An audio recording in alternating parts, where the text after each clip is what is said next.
Vrindavan day 1। আজ আমরা আছি ভগবানের জন্মস্থান অর্থাৎ মথুরাতে।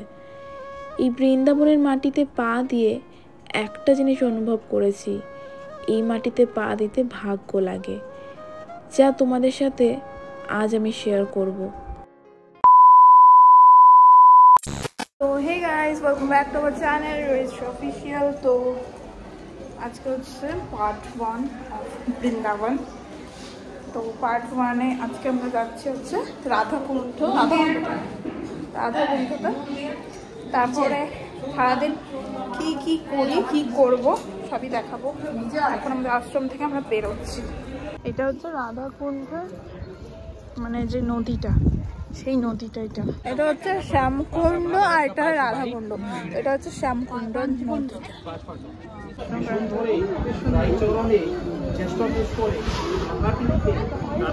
এটা হচ্ছে শ্যামকুণ্ড আর এটা রাধাকুণ্ড, এই দুই কুণ্ড। বৃন্দাবন আসলে কিন্তু সবার প্রথমে গোবর্ধন পরিক্রমণ করতে হয়, তারপরে রাধাকুণ্ঠ আর শ্যামকুণ্ডকে প্রণাম করে স্নান করে তারপরে কিন্তু এখান থেকে যেতে হয়। কিন্তু আমরা সেটা করতে পারিনি। আমরা রাধাকুণ্ঠ আর শ্যামকুণ্ডতে প্রণাম করে এখানকার জল মাথায় ছিটিয়ে আমরা বেরিয়ে গেছিলাম, কারণ এখানে আসলে হাতে প্রায় 10-15 দিন সময় নিয়ে আসতে হয়, আর আমাদের হাতে সময় প্রায় 5 দিন কি 4 দিন ছিল।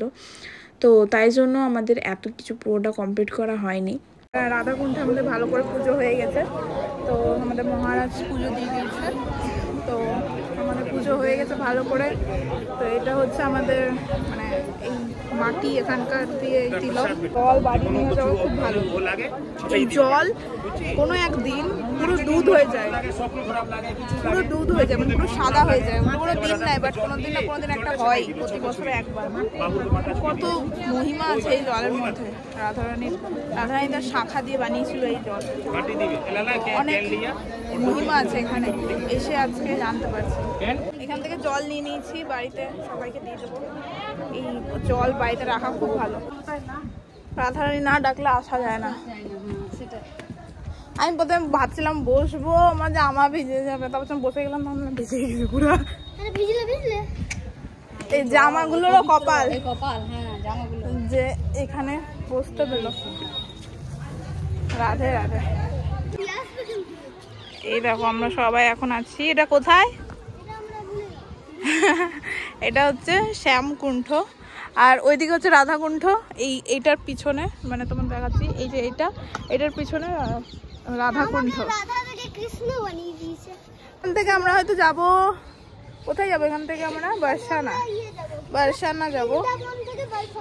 এখন আমরা যা বেরোবো এখান থেকে বৃন্দাবন। আমরা এখানে রাধাকুণ্ঠ থেকেছিলাম, তো ওইখানে আছে হচ্ছে গোমাতা আমাদের। চলো যাই ওখানে, আমাদের গাড়ি চলে এসছে, যেতে হবে। আরে মন, গাড়ি চলে এসছে। রাধে রাধে রাধে রাধে। এখানে দেখো হোলির সবকিছু বিক্রি হচ্ছে। এখন আছি আমরা হচ্ছে বারসানাতে এসেছি।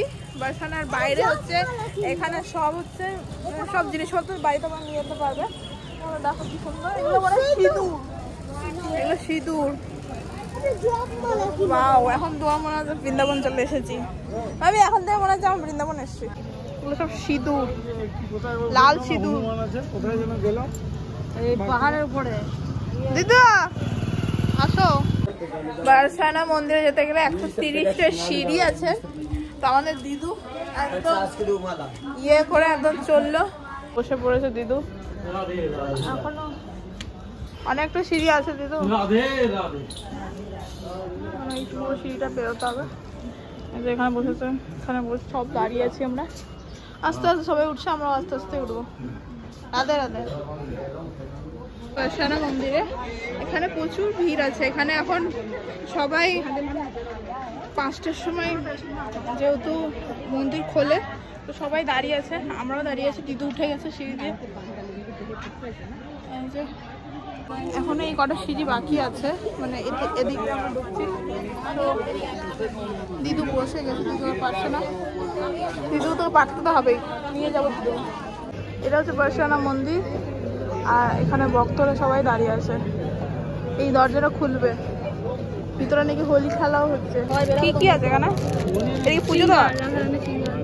এখানে রাধারানী সব তারপরে হচ্ছে বাবার সাথে যাবি দিয়া কঙ্কন সব আছে, এটা প্রসাদ আলমন্ড আছে প্রসাদ, এটা খুলবে, খুলে গেছে, সবাই দৌড়ে দৌড়ে যাচ্ছে, আমরা দৌড়ে দৌড়ে যাচ্ছি, আসো আসো। এটা মন্দিরের গেট বারসানা।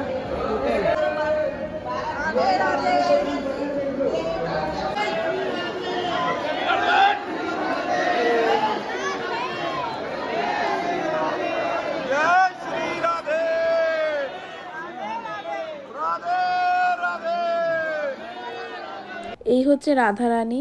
এই রাধারানীর কিন্তু ভিডিও আমি অনেক কষ্টে করেছি, কারণ প্রচুর ভিড় ছিল ভেতরে। ভিডিও এই জন্যই বন্ধ করে রেখেছে, যেহেতু এত মানুষের ভিড় হয়ে যায়।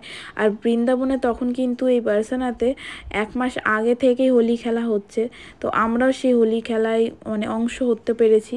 মানে খুবই ভালো লাগছিল, যে ব্রজকা যে হোলি বলে ওখানে মানুষ, তো সেটা আমরা মানে ব্রজকা হোলি আমরাও খেলেছি। দর্শন হয়ে গেছে, হোলি খেলা হয়ে গেছে, সব হয়ে গেছে। তোর হোলি খেলা হয়েছে? সবই আমাদের হয়ে গেছে। এই যে মালা ওখান থেকে দেয়। তো লস্যি ফেমাস, তো লস্যি খাবো। লস্যি লস্যি খানার ফেমাস লস্যি।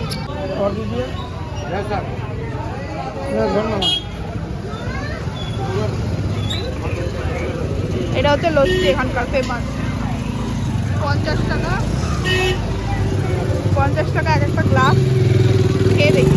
তো দর্শন হয়ে গেল, এবার যাবো আমরা হচ্ছে, এরপরে কোথায় যাবো জানি না, দেখা যাক কোথায় যাই। এটা হচ্ছে কীর্তি মন্দির, এটা রাধারানীর মন্দির, সবই রাধারানী। তো বারসানা থেকে আমরা এলাম কীর্তি মন্দির, মানে রাধারানী মায়ের মন্দির। কীর্তি মন্দিরে এসেছি। এটা হচ্ছে রাধারানী মায়ের মন্দির। এখানে রাধারানীর মায়ের নাম ছিল কীর্তি, তো তাই তখন থেকে মন্দিরটা খুব সুন্দর। কে কি বলা? কে কে কে মন্দির দেখ, মন্দিরই দেখছি, বলো তারপরে কি বললা? ব্লগ আমার খালি বকছে, ব্লগ বালাক করলে তোকে মারবো। পুরো মন্দিরটা এত সুন্দর, তোমাদেরকে বলে বোঝাতে পারবো না এখানে না আসলে। পুরো দারুণ, পুরো প্রেম মন্দিরের মধ্যে। প্রেম মন্দির তো আমরা তাও দেখিনি এখনো, কিন্তু অনেকটা দেখেছি, ততটা মনে হচ্ছে। কীর্তি মন্দিরটা এটাও লাইটের হয়, জানো, রাতে লাইট ফাইট হয় প্রেম মন্দিরের মতো। কীর্তি মন্দির দর্শন হয়ে গেল, এবার বাইরে আমরা সুন্দর করে ছবি তুলবো। কি সুন্দর জায়গা, কি সুন্দর, সবকিছুই খুব সুন্দর। এখানটা সাজানোটা খুব সুন্দর, দেখাচ্ছি দাঁড়াও।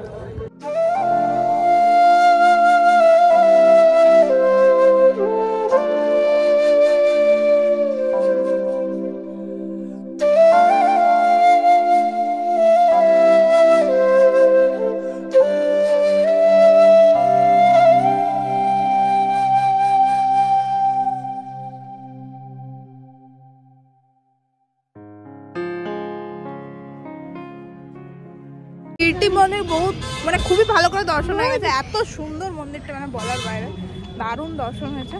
এবার আবার যাবো নেক্সট মন্দিরে। এখন এলাম নান্দগাঁওতে। নান্দগাঁও মানে হচ্ছে কৃষ্ণ যেখানে খেলাধুলা করতো, যেখানে কৃষ্ণ থাকতো, তো এই নান্দগাঁওতে আমরা দর্শন করব। নান্দগাঁও মানে এই গ্রামটা পুরোই কৃষ্ণেরই ছিল, কৃষ্ণর বাড়ি। আর নান্দগাঁওতে আমরা এখন দর্শন করতে যাচ্ছি, গ্রামের মধ্যেই আছি। এবার আবার সেই সিঁড়িতে উঠে এখানে দেখো কত হনুমানজি, প্রচুর হনুমান আছে। হনুমানকে খুব ভয় লাগছে। এই দেখো কত সিঁড়ি, ওই নিচ থেকে এলাম। বারসানা তো যেমন এখানেও তেমন, বাবা আরো আছে, আরো আছে। নান্দগাঁওয়ের মন্দিরটা, এটা কি সুন্দর।